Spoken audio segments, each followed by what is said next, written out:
இன்றே டவுன்லோட் செய்து உங்கள் ஃபேவரட் ஷோக்களை என்ஜாய் பண்ணுங்க.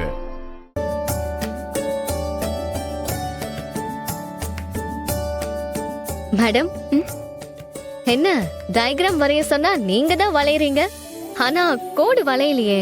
இப்படி சொல்றதுக்கு கொஞ்சம் ஹெல்ப் பண்ணலாம்ல. சரி கொடு.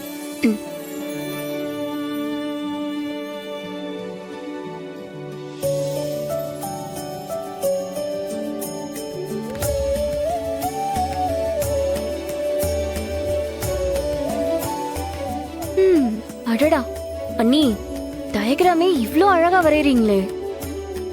அப்படியே இன்னொரு ரெக்கார்ட் இருக்கு, அதையும் வரைஞ்சு கொடுத்துட்டீங்கன்னா ரொம்ப நல்லா இருக்கும். நான் வேணா இன்னொரு ஐடியா சொல்லட்டுமா பொன்னி? என்ன நீ?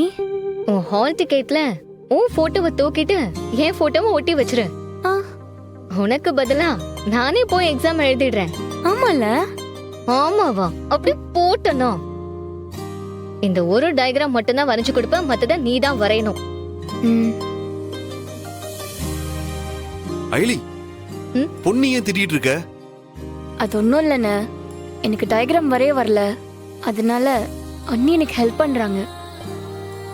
அதான் இன்னொரு ரெக்கார்ட் இருக்கு, அதுக்கும் வரைஞ்சு கொடுங்கன்னு சொன்னேன். அதுக்கு தான் திட்டுறாங்க. என்ன உங்க அண்ணன் கிட்ட போட்டு கொடுக்கறியா? எங்க முடிஞ்சா அவரை இந்த டயக்ராம் வரைய சொல்லு பாப்போம். ஏய், என்ன என்னால முடியாதுன்னு நினைக்கிறியா?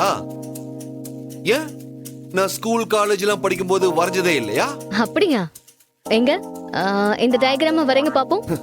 இதெல்லாம் நமக்கு ஜுஜுப்பி மேட்ரு.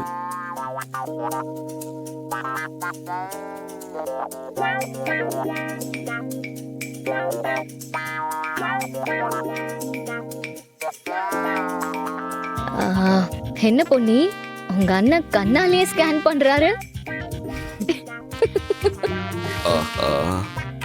என்னண்ணா உங்களை எப்படி அசிங்கப்படுத்துறாங்க?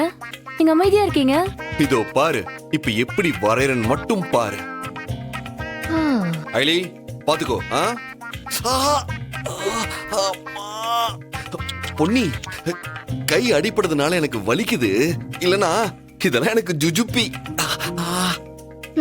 பொன்னி, அப்ப உங்க அண்ணன் கைய மறைச்சுதான் வச்சுக்கணும். ஏன்னா நாளைக்கு எப்படியும் கை வலி சரியாயிடும், அப்புறம் இத வரைஞ்சுதானே ஆகணும். பாரா, என்ன கிண்டல் பண்ணா மட்டும் உங்க ரெண்டு பேருக்கு சிரிப்பு வருதா? பாவை, நீ மட்டும் சிரிக்காம இருக்க, நல்லா சிரி. ஜி